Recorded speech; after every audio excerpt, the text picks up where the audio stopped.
Now, a large part of South African population is considered youth. However, in the last national election, the youngest voters in terms of aged 18 to 19, only 15% of that age group actually voted, while only 30% of those aged between 20 and 29 voted. Much higher in the age 30 to 39 category at 43%. As the 29th of May draws close, political analyst Tessa Dooms joins us to assess the value of the youth vote in the upcoming election. Tessa, a pleasure. Good afternoon to you. Thank you for having me. All right, so let's get into the issue of the youth vote in South Africa. I guess it has become an issue that has been brought to the spotlight because I think we're starting to realize just how much sway the youth might have in this election. But the real question is, does the South African youth seem to be interested in voting?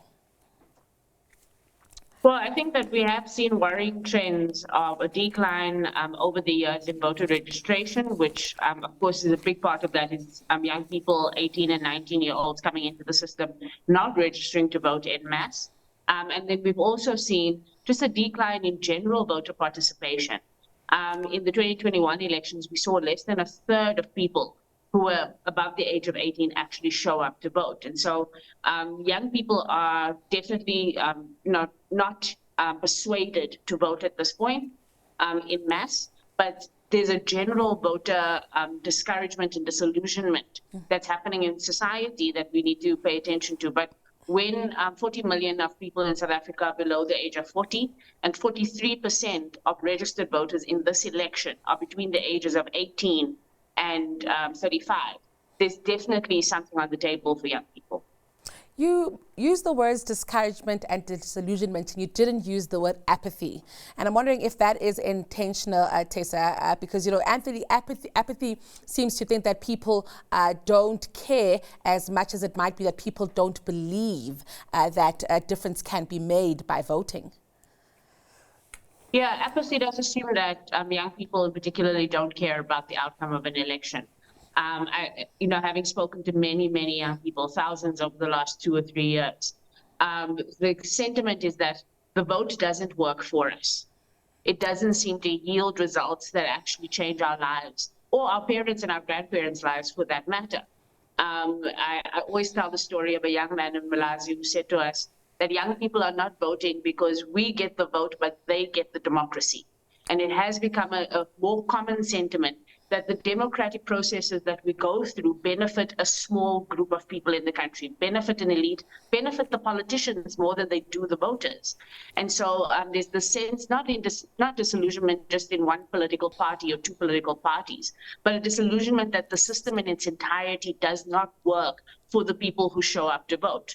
Right? And that also then gets doubled down because the less voters show up, the more politicians and the people whose interests are served get to decide on their behalf. And so it works against voters who are distrusting of the system or who don't feel that the system works for them. The less they engage with the system, the less power and influence they actually exert. It does seem slightly disingenuous, Tessa, to scramble every 4 years and try to get young people to get interested and then neglect everything political. We don't have civil education or real civil education in South Africa, so it's even different for people to draw their lived experiences to what's happening in Parliament, to what might happen with the IEC, for instance. So is it possible that we just could be doing more as a country to ensure that people also understand that the system, that they do have a role to play in the system? Or is it also possible that if young people especially feel that it excludes them, they won't participate no matter what you try to do? Yeah, absolutely. So it is incumbent on us as a society to have more civic engagements and political education, voter education on an ongoing basis. Democracy isn't 5 minutes every 5 years. It's 365 days a year, every year. And so we must all take responsibility for learning the systems, for understanding the systems, for teaching the systems to each other, and engaging on whether or not we want the systems to change. And I think that there's been a general sense since 1994, and increasingly, I think, over time, that we've given over our will and our agency to government in particular, but political parties in general. And I think we need to take back that agency. We can decide on our own terms as voters what it is that we want, People complain about the Constitution. I always say the Constitution is a document that has been changed 17 times since 1994. It can be changed if that's what we want to do, but we need to engage actively as citizens. I think the IEC has to increase its mandate around voter education. Civil society has to increase its mandate on civic education.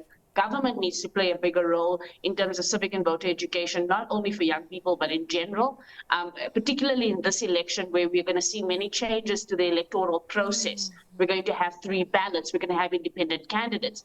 Everybody should be on high alert so that we communicate these changes to the broader electorate. So on voting day, we don't have shambles and we don't have people saying, I didn't know that this is the way this process was going to work. A democracy only works when everybody feels that they can be included and involved, and civic education is a big part of that. I also want to get your thoughts, Tessa, on what's out there for people to vote for, specifically young people. Of course, we've got the traditional parties, but we've had new parties emerge, with younger leaders. And I'm wondering if there's a messaging there that might, have some young people believe that could be something different. When we look at also traditional parties and their youth leagues, their youth organizations there, appeal for this specific, and I'm going to call them Gen Zs, so I think they are Gen Zs, these 18, 19-year-olds who are really, they're disruptive in nature, even in corporates. Lots of studies being done about their values and what they believe their role in the world and in society is. Yeah, certainly. One of the myths we need to bust in this election is that we only have 3 or 4 or 5 options. The IEC just released that 115 parties and 16 independent candidates will be contesting this election. They may not all be on the national ballot or on one ballot at the same time, because we know each province will have its own set of political parties that are provincial. But we must bust the myth that we only have a few options. We also must bust the myth that there's no value in the smaller parties, particularly micro and local parties. It takes about 30 to 40,000 votes to get a seat in parliament, right? When we vote in these elections, we are actually voting for parliamentarians, not for the president.